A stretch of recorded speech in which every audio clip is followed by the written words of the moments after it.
Hello and welcome. In this video we are going to talk about the current developments on the front. We are focusing on what's going on in Kherson, and we are going to talk more about mobilization and the political developments within Russia, which get more and more spicy over time.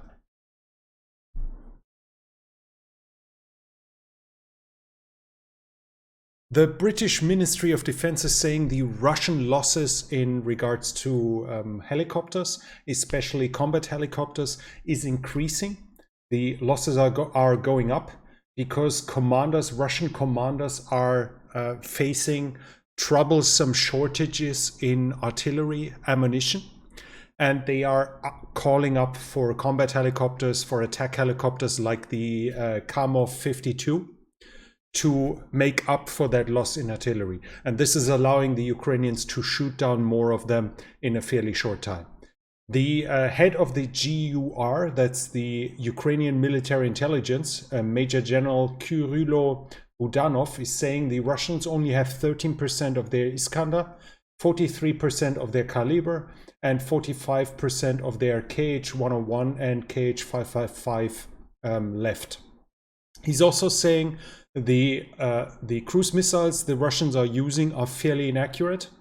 A cruise missile that was aimed at the building of the SBU was missing it by 800 meters. Russia is also, according to the GUR, has already used 222 of their 300 Shahed 136, and Ukraine is claiming to have shot down 70% of those, which would actually be a fairly high shot down ratio.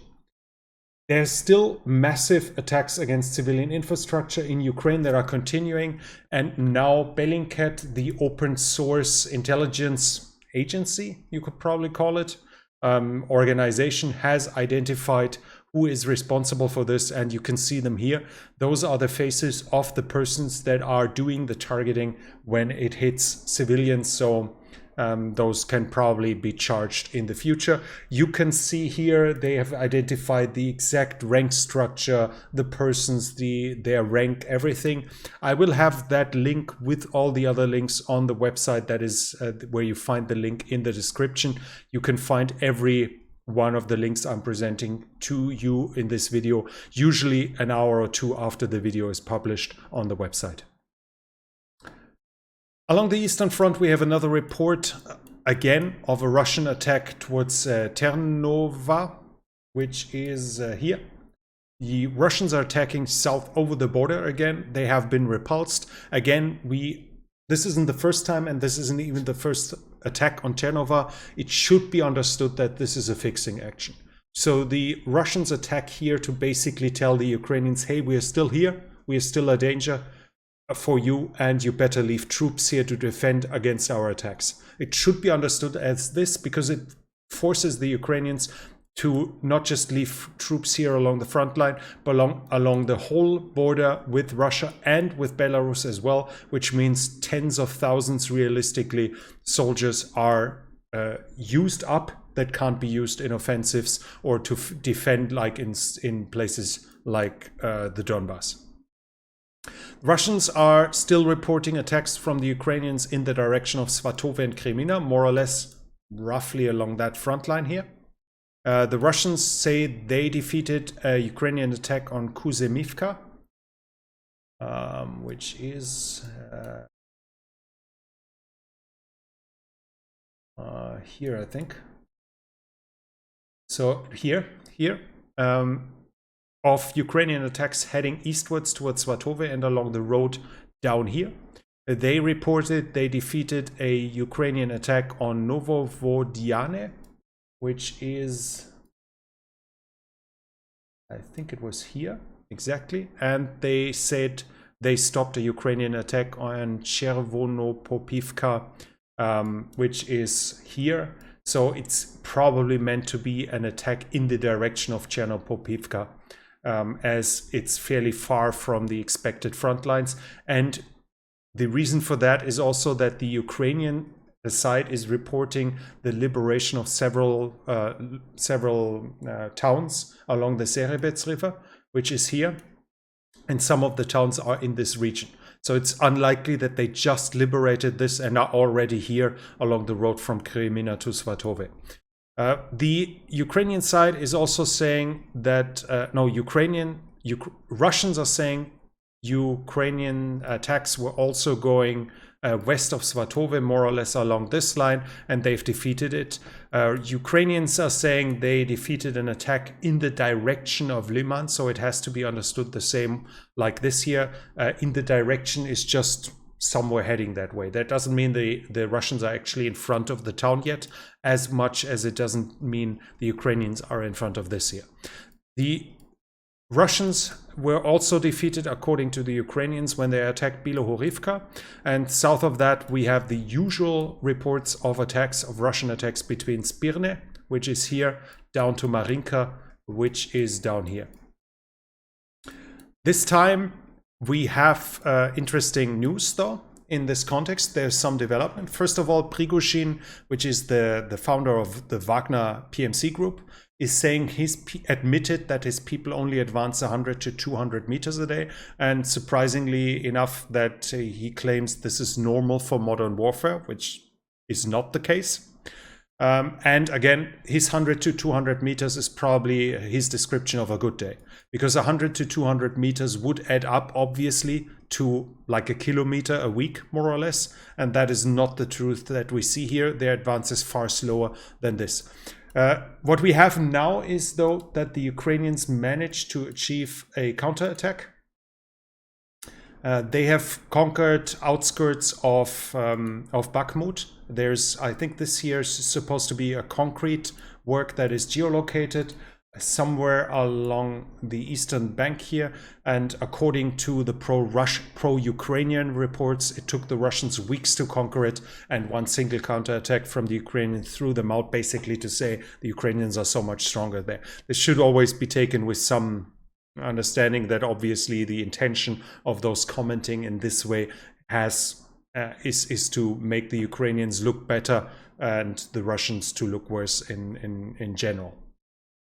Russians are also saying there have been more Ukrainian counterattacks further south, close to Avdiivka as well, but the Russians claim they defeated all of them. The interesting part here is, though, this is the first time in weeks, if not even months, that I'm hearing about significant counterattacks along that Spirne to Marinka line, which are happening on more than one place.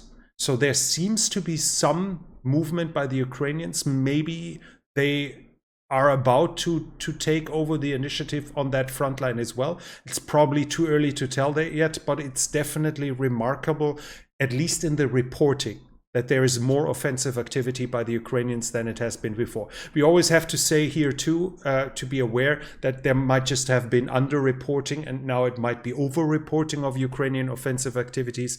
But at least according to the reporting, the Ukrainian side is now more active here when it comes to counterattacks. Other than that, further south, we have the usual attacks around Avdiivka, somewhat north in the direction of New York. And around here, the Russians seem to have also captured some territory a little north of Marinka. And there are some reports about advances close to Pisky, but I wasn't able to confirm those. And in the last news about this area of the front line, it's not directly connected, but Semyon Pegov, the guy from Wargonzo that I mentioned a couple of times on this channel before, has stepped on a so-called butterfly mine and supposedly lost a few toes. So he's going to survive. He's probably going to be kind of able to walk again, but he has been wounded. It has to be seen, while he's presented while the pro-Russian side sometimes present him as a reporter, he's actually supposedly a worker for the GRU, so the Russian military intelligence, and he's one of their main propagandists that is actively supporting and propagating the war in this context. When it comes to the southern front, we have reports about heavy artillery fire from both sides, and specifically reports from Russian attacks with Shahid 136, MLRS and S300 in ground mode. Obviously, depending on the area where they're attacking, it's MLRS or Shahid or other things. Reports from Nikopol further north to Zaporizhzhia and Dnipro, the Russians are still attacking the areas, but we don't have any report about ground combat that is to speak of. Probably there was some ground combat, at least some shots being exchanged, but what we don't hear is any significant advances, let alone the change in ownership of territory here. There's some more interesting views about this area, which is that the Ukrainian General Staff is now claiming Russian soldiers are currently looting apartments in Infighting where they have been staged and they are being removed. That again would be to complement the rumor that I have mentioned in the last situation report, that supposedly the Russians are withdrawing from Infighting, from the area of the Zaporizhzhia nuclear power plant. Why? I can't really conclude why they would retreat from that at this point. There are two explanations which both don't fully convince. One is that they might be afraid of a nuclear meltdown in case they blow up the dam. But I learned by now that this here is a cooling lake, an artificial lake that is actually has a higher water level than the reservoir itself, where the water is being pumped in. And this cooling lake should allow for the cooling of the power plant for quite some time, even if the dam breaks and the level inside of the reservoir sinks massively. And we shouldn't forget that the power plant here is, the reactors are shut down for weeks now, so the heat that is produced is lower by now, and which means it leads less cooling. So we should not expect an immediate meltdown.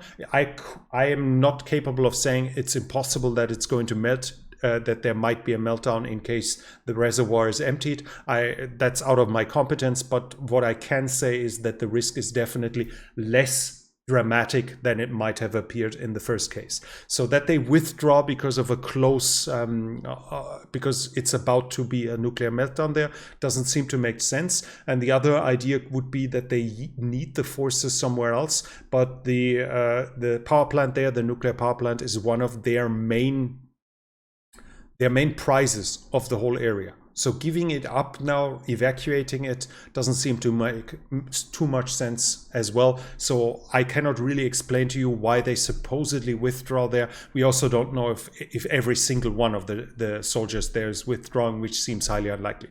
We'll keep an eye on it, but yeah, that's more or less what I have from this area. When it comes to Kherson, we have quite the news, and some of them are actually contradicting themselves even when we take official Ukrainian what the Ukrainians themselves say. The Ukrainian General Staff is saying they are evacuating, the Russian troops are evacuating. Right now they are mostly focusing on troops behind the front lines, so support units and etc. So the front line itself isn't immediately affected by it, and is thus still holding. This would make perfect sense if you try to withdraw. Obviously, you leave your combat troops at the front line, but you take all the soft units that aren't really meant for head-to-head fighting and bring them over the river as soon as you can, and then you fall back with the combat troops. In this regard, it would make sense, the assumption that the Russians will probably withdraw from Kherson. The Ukrainians are also saying they are creating more minefields and bridges are being ready to be blown up. What specific bridges I didn't find, but we can more or less guess any kind of bridge. So if a railroad is crossing the road here, that bridge, whether it's the railroad or the road, should be prepared for detonation, every single one, because if they withdraw, they don't expect to come back anytime soon, and they will want to slow down the Ukrainians as much as possible, where it is obviously highly useful if you manage to blow up bridges that are on the way. The Ukrainian side is also saying parts of the Russian troops are fleeing over the Dnieper. But Major General Kyrylo Budanov from the GRU is saying parts of the Russian troops are preparing for house-to-house fighting in Kherson. So the military intelligence is actually saying no, they are preparing for the defense. On the 22nd of October, the occupation authority has decreed the full evacuation of the city. And according to the informations, the majority of the civilians have already left Kherson. And I think it's meant the city of Kherson in this case. The occupation authority is also saying men who do not evacuate will get the opportunity, as they call it, to fight in people's militias against the Ukrainian troops. With this, Russia is obviously trying to make sure everyone who is a male in combat age is leaving the area, so he will not be liberated by the Ukrainians and potentially join their ranks fighting the Russians later in the war. Ukrainian side is also saying the Russians have emptied the prisons and the prisoners are being meant to fight to be sent against the Ukrainians here as well. Right now, there are reports that the dam is actually being emptied, so the Russians supposedly let more water leave than is being refilled to lower the level inside of the reservoir. This would mean that in case of them blowing up the dam, the flooding would be lower and the damages to the civilian areas would be lower than if they blow up the whole dam, which is filled to the maximum. And this is also in conjunction with the information that the Ukrainians are now saying the Russians have prepared the dam for blowing up, but according to their information, the Russians haven't placed enough explosives to destroy the dam completely, but rather to open it up to some degree, which would mean that it's probably not going, if the Russians were to blow it up now, it would not fully empty. This would actually make some kind of sense because they would still cause flooding here. They would still increase their defensive capabilities on the eastern side of the Dnieper, but emptying the whole reservoir would at the same time might open up some new opportunities along the reservoir, because while it's muddy right now inside of winter, once the ground is hard, it would only leave the small river in the center and the rest would be accessible even with heavy tracked vehicles. So if they only lower the level by some meters while flooding this, but leave a lot of water inside of the reservoir, it would kind of make sense, as it leaves the defensive capabilities of the reservoirs, the defensive character of the reservoir. It still supplies them at least with some degree with that along the line here, where it would still be a formidable obstacle for the Ukrainians to cross. The Ukrainian Resistance Center is also saying the Russians are currently basically taking apart the internet structure and the cell phone structure inside of Kherson.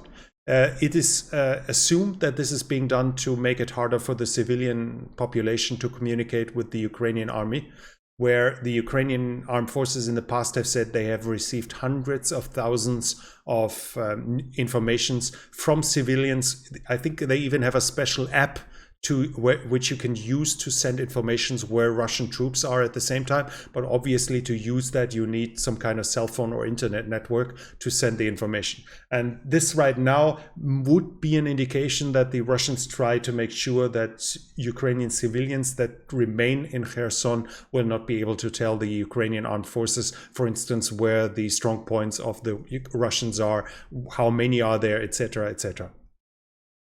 The Ukrainian Southern Command is also saying the Russians have withdrawn their officer corps and is leaving the freshly mobilized people on the front line. This doesn't make too much sense to me, because at least in my understanding, the officer corps would mean the officers. So it would mean all officers. Withdrawing all officers while leaving the freshly mobilized on the front would be an absolute disaster, as the freshly mobilized lack massively in training, in equipment, and in morale. That's bad enough if you try to defend with them. But if you take away capable commanders, if you basically behead them at the same time when it comes to command structure, it's just a disaster in waiting, and they could more or less hand it over to the Ukrainians right away. So this seems highly unlikely. What could be meant is that the headquarters of several units are evacuating. which kind of makes sense if you try to withdraw there and you don't need to be too close, or you try to make sure that secret material, communication devices and higher officers don't fall into Ukrainian hands in case of a complete collapse of the front line. It would kind of make sense. It obviously makes commanding a little more difficult, but at the same time, this at least would make some sense if you take like the colonels, the major generals, etc., and instead of having them in Kherson, placing them on the other side of the river. Russians are still reporting about Ukrainian attacks more or less along the whole front line. Obviously, the attacks aren't strong enough yet to punch through the front line, which would be an indication that the Ukrainians likely, as of now, still think the Russian defenses to be strong enough that it's at least not worth trying.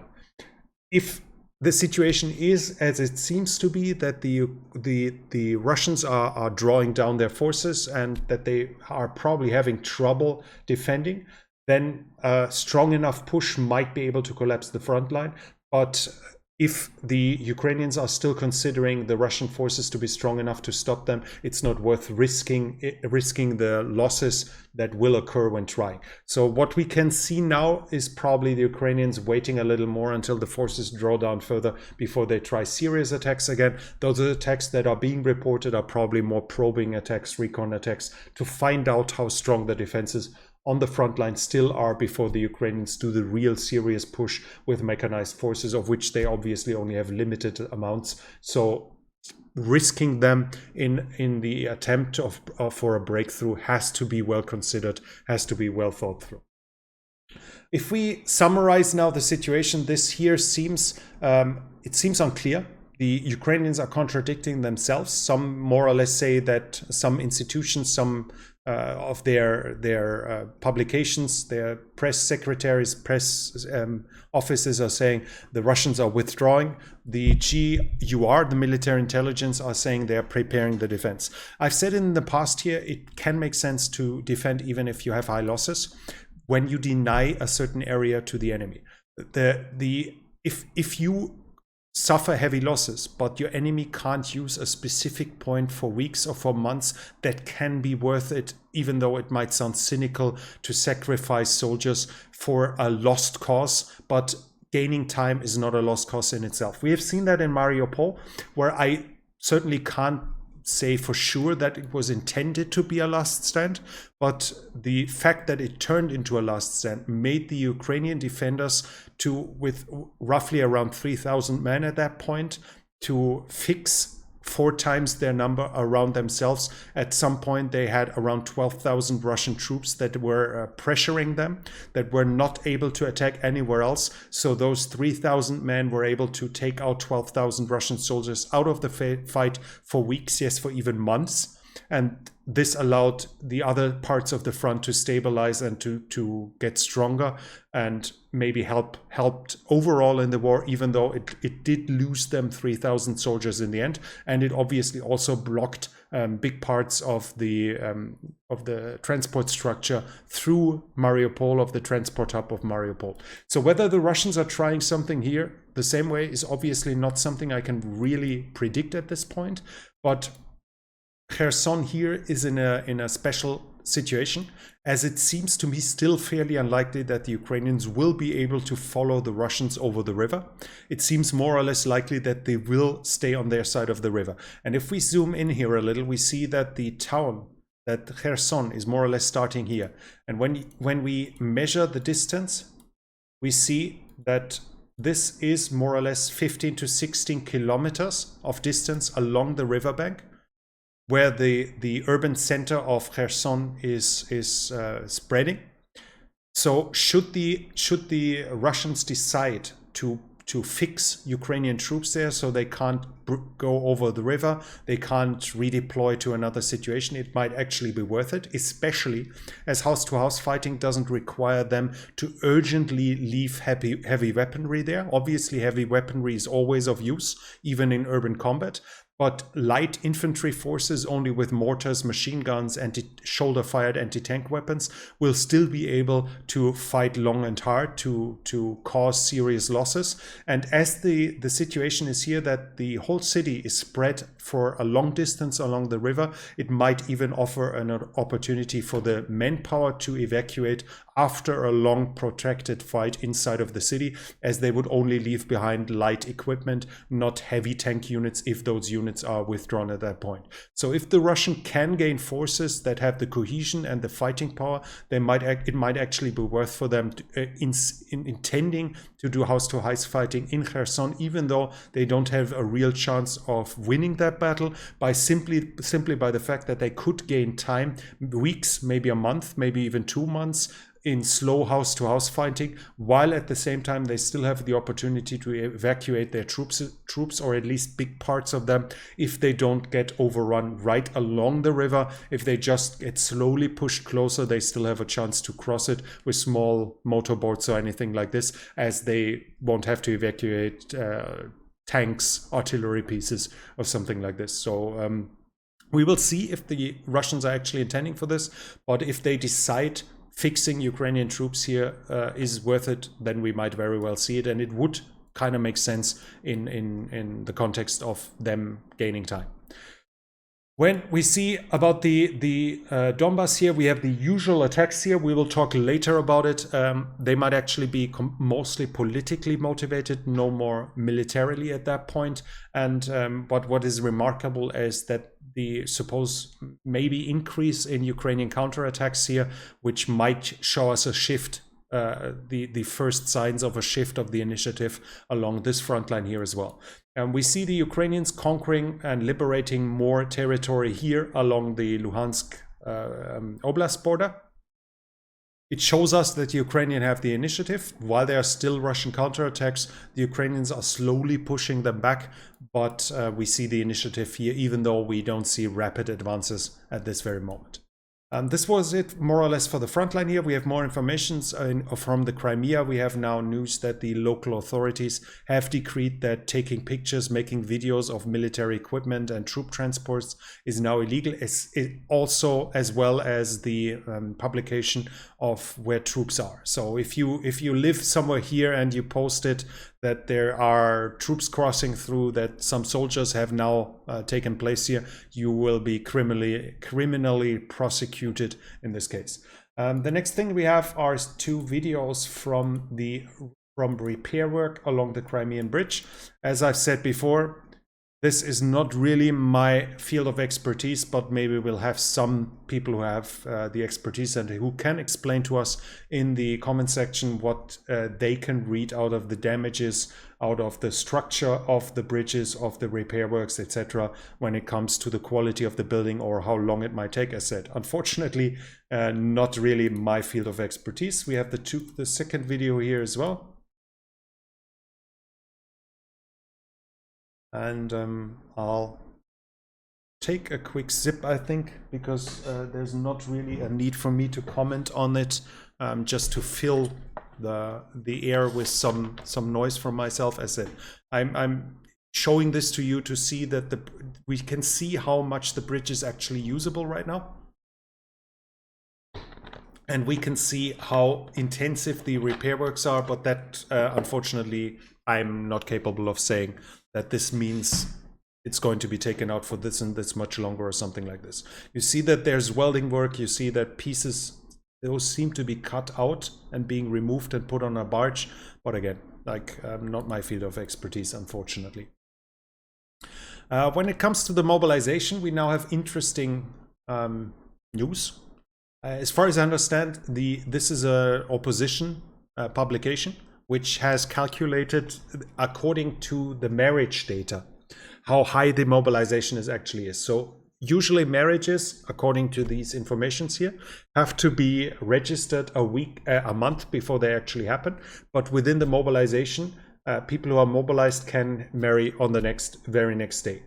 This is normal for war, that couples marry before the to-be husband is leaving for the war. both for the guy, I guess it gives the hope for her to stay with him, to be loyal, and for the woman it obviously offers some kind of protection and as well as the hope of financial compensation in case he falls. So it's quite normal that marriages go up in case when people go to war. They have now calculated according to the usual marriage data and according to what was registered before, etc. And they come to the conclusion that the mobilization was actually a roughly more or less 500,000 as of now, not the 200,000 that were still reported just a couple of days ago, where the Russian government said they have reached now 200,000 on their way to the 300,000.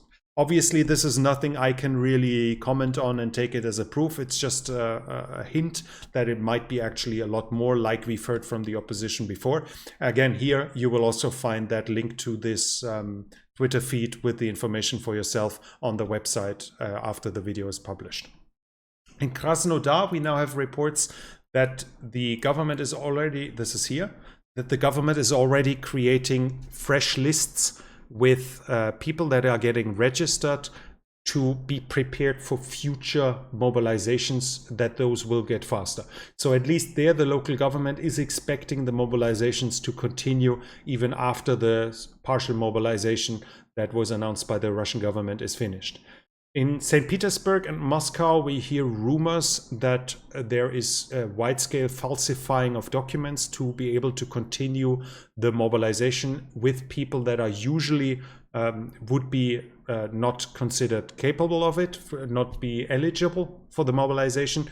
There was the mentioning was among it combat experience. This could only be as rumor now, thinking what it might be like. There might be the guess that maybe those are people that are less affluent, that are less well connected, and they use them to fill up the ranks, whereas there would be better capable but better connected ones as well. But that's, as I said, pure guesswork from my side, as we talked in the past how important St. Petersburg and Moscow are in the understanding of the Russian elites. They are more or less everything of Russia that really counts. So mobilizing there is hurting the Russian government and the loyalty from the elites, from the Siloviki. In this regard, it could be an indication in this, but I'm not going to dive too much in this, as it's more or less speculation from my side. The Ukrainian General Staff is saying, though, Russia is trying to hire, to raise mercenaries in a Middle Eastern country. They didn't mention which one. It seems more or less likely that's probably Syria or maybe Iran. With both nations, they have good relationships, basically more or less some kind of alliance. They have worked with them militarily before inside of Syria when they helped Bashar al-Assad in the civil war. So it seems likely that they would try to get mercenaries there to fill up their ranks inside of Ukraine. The Russian Telegram is also saying two Iranian military transport planes have landed in Moscow and were bringing new weaponry. The Belarusian opposition was saying that Belarus has delivered 24 T-72A to Russia, which, if true, is another indication why we don't have to expect a Belarusian attack on Ukraine again. I've said it in the past that I don't think it's going to happen. It doesn't seem likely. And then again, if you intend to start a war, you don't hand over your reserve equipment to someone else. You keep it for yourself because you're going to need it fairly soon. That Belarus is handing over equipment to Russia shows that everything we hear along the front line is just a big show to give for Lukashenko, to give aid to Putin without actually entering the war with his own forces, because the more drama he makes, the more he hits the drums of war along the border, the more the Ukrainians have to station troops there, well-equipped troops as well, or at least sufficiently equipped troops, and those troops can't be used somewhere else. Without Lukashenko obviously taking any risk whatsoever, as he doesn't enter the war. And I would not expect him to enter the war, actually. We have a Telegram video here, which is supposedly showing us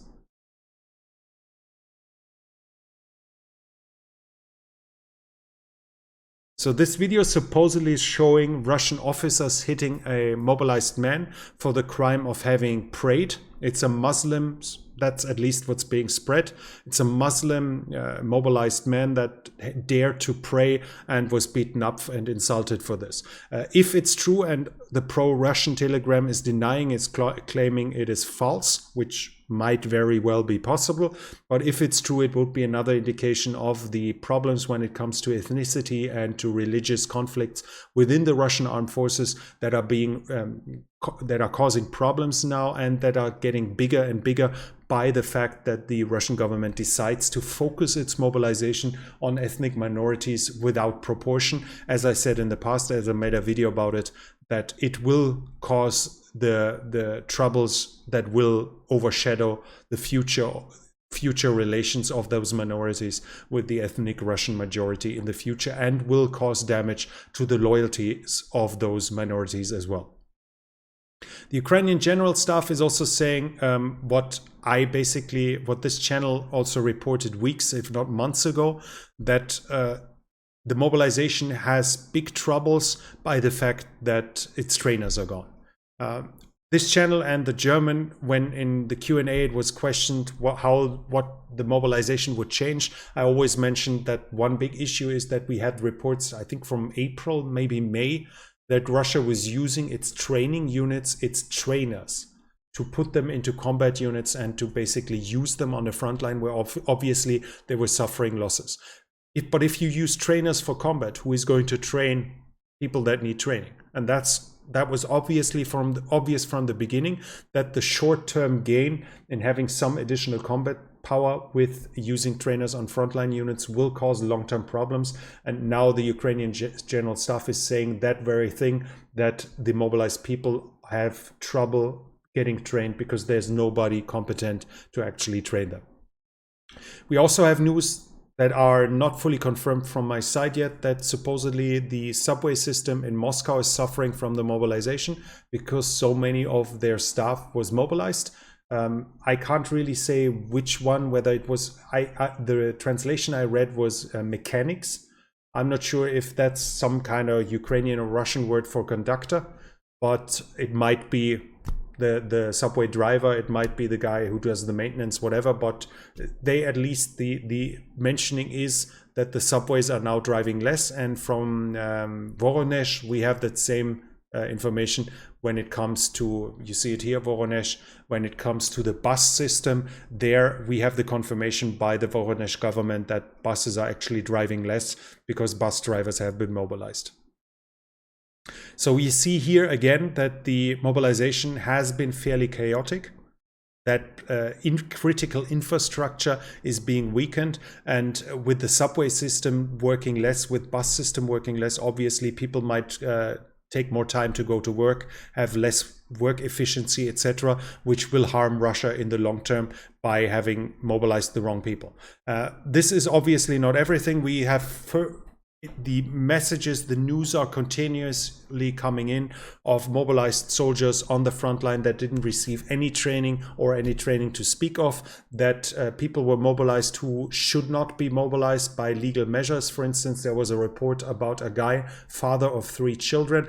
That must be the number where men can no longer be mobilized, as they are considered to be the caretakers of their family. But not only was he mobilized, 12 days later he was already dead, killed by the Ukrainians, as he was already on the front line.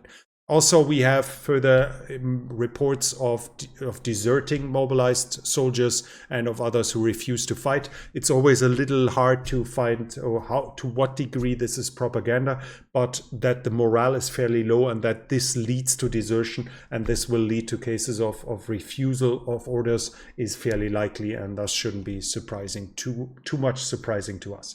When we come to the political sphere, again, the Ukrainian boss of the GUR, Major General Kyrylo Budanov, has said that the elite, the leaders in the Kremlin, have now split in their opinions about the annexations. A significant part of the inner circle of Putin was against the annexation, especially as it was as Russia annexed provinces it didn't even fully control. According to Budanov, so the GUR, military intelligence of the Ukrainians, a lot of those that split have contacted their Western colleagues and told them that they would love to end the war. He said that those parts were advocating for negotiations, while the attacks on the critical infrastructure was supposed to make the Ukrainian government give in and be willing to come to the negotiating table as well. Prigozhin now is saying that the Russian authorities are preventing the extension of the Wagner line, of his defensive construction line. He and his supporters within the Telegram, pro-Russian, pro-war Telegram, are now saying that some of the Siloviki, some of the elites within the Russian government and establishment are looking to get a fast peace, to go back to normal, more or less, so they can go back to their villas on the French Riviera. And they don't aim for victory anymore, whereas he emphasizes that he himself, Prigozhin, is still aiming at total victory and will do everything for it. Prigozhin is now also supporting the creation of a volunteer unit under Igor Strelkov or Igor Girkin. Strelkov is his nom de guerre, under which he entered the war in Ukraine in 2014. He was one of the main instigators, this Igor Girkin, one of the main instigators of the uprising, which consisted to a large degree of Russian volunteers and Russian intelligence agents like him. He is a former FSB or GRU agent. In the past, I usually read GRU, so that he was supposedly military intelligence. I just recently read that he was supposedly FSB, so I'm not completely sure which one of the two he was, but he was definitely an agent, I think of the rank of colonel. He was one of the big propaganda voices supporting the war, always criticizing the government for not being hard enough, for not doing mobilization. He asked for general mobilization fairly fast, and he has now more or less seems to have given up his role as a propaganda mouthpiece and wants to rejoin the war. Now Prigozhin is the one supporting him with his Wagner structures, financially, logistically, etc., supporting him, and thus obviously making a connection to the ultranationalist pro-war organization as Strelkov, who is one of the big known faces inside of that conflict, inside of that sphere, is now getting supported by Prigozhin. So he's more or less getting in close support and will connect with those parts of the pro-Russian information sphere as well. Prigozhin is also publicly criticizing the Ministry of Defense, the Russian one, and in an interview, and it's almost breathtaking what he said. He publicly said he's only building the Wagner line, so the soldiers of the Russian armed forces who are currently hiding behind the Wagner mercenaries can feel safer. So he's more or less openly insulting the Russian Ministry of Defense, that they are cowards and his men are the only ones that are fighting. He's using now a special position inside of the Russian armed forces, inside of the Russian military context, inside of the war, where he is allowed to act outside of the regular structure, because he doesn't just have a private army at this point, but he's also fully outside of the control of the Ministry of Defense. It seems that he is the only one to decide where his troops are being sent. And his troops are the only ones in the acknowledgement of the public that are currently still gaining ground, that are still holding the initiative. As he is not inside of the regular structure, and his troops are not a part of the regular command structure of the Russian forces, he's not being ordered to hold a specific town or to capture a specific one, and that gives him the insane luxury that everything his soldiers achieve, he can claim as his own achievement, and ask for acknowledgement of it. But if his soldiers fail somewhere, it's not his blame, because he wasn't the one targeted to capture that town. He wasn't the one targeted to defend a certain place. He's the one, if his troops achieve something, then he'll take credit. If they fail, it's not his problem. So he can only win in the current situation. And that means that his prestige is constantly rising. That the fact that he's outside of the Ministry of Defense means he's more or less immune for them now, especially as he's the one still succeeding. still gaining territory. This will give him special access to the inner circles of the government, but in the midterm, we will obviously see how much his raising prestige will at some point be a threat to Putin's power, or a perceived threat to Putin's power, which Putin will feel the need to react to. The last information I have of this is no longer inside of the political infighting, which we are talking about more or less about 2 weeks or longer now, but it's again about the topic of deportation or evacuation. We now have the information that parents of evacuated children on vacation, that's how the Russians call it, from Kherson and Zaporizhia oblasts, are being asked to send clothing for their children, because the vacation of the children will be extended for an indeterminate or undetermined period of time. This shows us that the children are being have been sent into Russia without their parents, and that they are meant to stay there, which is one of the reasons the Ukrainian side is calling it a deportation, that they actually want to take away Ukrainian children, brainwash them, turn them into Russians, which would be an attack on the Ukrainian identity itself, which qualifies actually as a genocide, because for a genocide you don't need to kill persons individually. It's enough to destroy their identity. And this is what the Ukrainian side is saying, that this is all meant as deportation and as a direct attack on the Ukrainian identity. And obviously we see tons of examples that point in that direction. If you are one of the few pro-Russian commentators, viewers of this conflict, then obviously you will interpret it that the Russians try to save the children from the war and evacuate them because of that very reason. The last bigger topic I have is the support.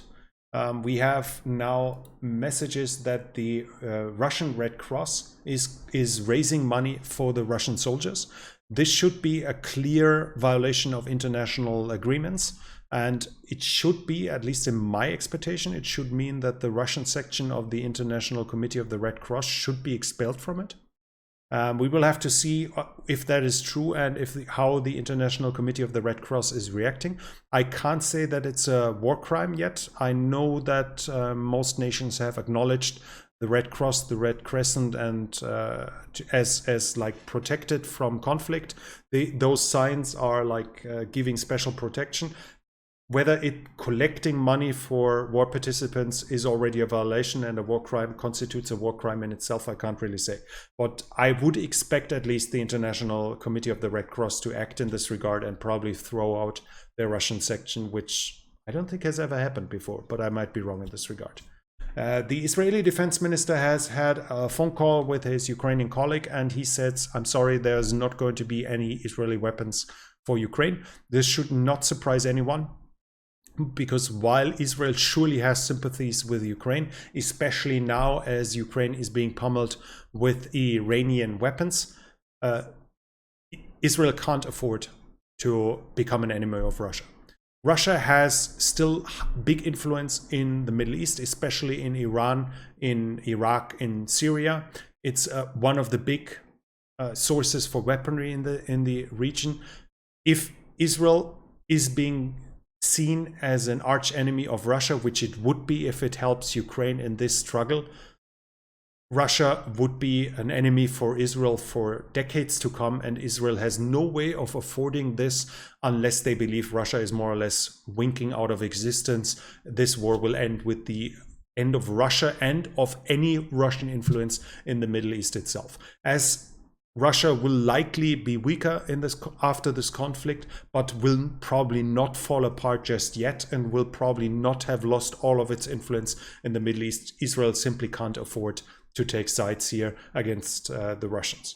So this should be of no one's surprise, even if from anything you see, the sympathies both with the government and the population are clearly within Ukraine.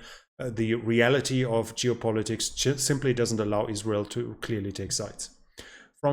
we have news from two Germans, Scholz, the German Chancellor, and von der Leyen, I think she's president of the Commission, of the EU Commission, are now talking about a Marshall Plan for Ukraine to rebuild it, so that it already has to be thought about how to rebuild Ukraine, with obviously to finance everything of it.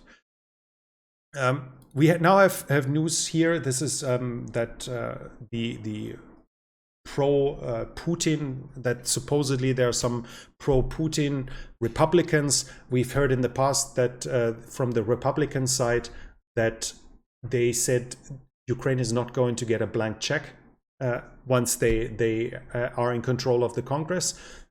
This is nothing new to most of you. We've talked about this in the past. It has to be seen in the context of the current election, of the midterm elections that are coming within a month, I think. It has to be seen in this context, as obviously we are at the beginning of a big economic crisis, and if they don't criticize the government, then there's no reason to vote for them. So it's more or less their job to be in opposition of the government, and this is more or less an easy populist way out to say, with us, Ukraine is not going to get every money they ever want, while you who are currently losing your job or fearing for your job will get nothing. This is an obvious result, and it shouldn't be much of a surprise, but it also doesn't mean too much, as we have to clearly say Ukraine doesn't have a blank check as of now either. Neither did they get tanks nor IFVs, nor did they get planes, nor did they get the Army tactical missile system as of now. At least we don't have proof of Ukraine receiving it. All of this has to be seen in some context. There's obviously a Trump wing within the Republican Party, which is more or less isolationist, and will want to negotiate something with Putin, which would be to the disadvantage of Ukraine. But what I found here is that this is not the whole story. We also have a part of the Democratic Party which is also opposing continued support for Ukraine. So it has to be seen within some perspective that there are some wings within both parties. Now, I can't judge how big the wings are. Obviously, in a political context, it makes more sense for the Republicans to at least question billions of dollars going towards Ukraine when the economy in the US is currently struggling. It makes perfect sense within the current election campaign, but that doesn't mean it's going to end up in the Congress as well. And as the support of Congress has been bipartisan, it should be a big surprise if the support doesn't continue, even if the Republicans take the House, as there should be more than enough congressmen from both parties to give any further support for Ukraine a solid majority, even if some parts of both parties will disagree. I'm from Germany, where something like this is more or less impossible. One governing party will not, in Germany, coalitions are the norm, so a smaller party will not vote with an opposition party to support something. There was this recent case when it came to the extension of the use of nuclear power, where the small partner in the coalition, in the leading coalition, refused to vote with the biggest opposition party to extend the usage of nuclear power within Germany. This is unheard of in Germany, but in the US it's fairly normal that that initiatives have support from the other side of the aisle. So I would be highly surprised if, no matter how the Congress is being, which side has a majority, if the US support stops. As we have to admit, Ukraine didn't have a blank check before yet either. And to finish off, we are going to show something. It's just not really of high importance anymore, but this is showing a video of how Ukrainian side is establishing fortifications here. And obviously you can see that 8 years of experience, 8 years of fighting in summer as well as in winter, as well as in the mud season, have led to some experience. We see that they call off some drainage, I think is the word. So to make it waterproof from the bottom, proper construction. They actually build walls with isolation against water seeping in. They build bunk beds with doors, with, you will see, electricity even in it, that will allow Ukrainian troops to keep fighting. Now, of course, this is a one video here we see from one specific position being built. That doesn't mean every Ukrainian position is like this, but the Ukrainian side had 8 years of time to gain experience fighting in trenches, in fortifications. And this is just a nice example of how the results is. I think that was PlayStation at another point where there was a computer with screens, so obviously they have generators or even regular connection to the electricity grid. That's it for now. I hope you enjoyed it. This channel is only possible because of the support of viewers like you. If you like to support the channel, you find the means to do so, the ways to do so in the description. Thank you so much for everyone who's already supporting me in doing this channel in English as well. Other than that, you can also support the channel by hitting the like button. Do you think that the Crimean Bridge, what can you tell about this? Do you think the Ukrainian side has done so much damage, or whoever caused the damage, that the structure, that the troubles with supplying will continue? If you have the knowledge as an engineer or somebody like this with some special knowledge, it's going to be highly interesting to read your comments, your analysis of the images you saw in this video, and obviously any discussion on the video helps with the algorithm. If you aren't a subscriber yet, I want to invite you to subscribe. Don't forget the bell button so you don't miss future videos. And obviously you can help the channel too by recommending it to friends and acquaintances to help it grow. That's it from me from now. I hope you enjoyed it. Thank you for watching, and I'll be back.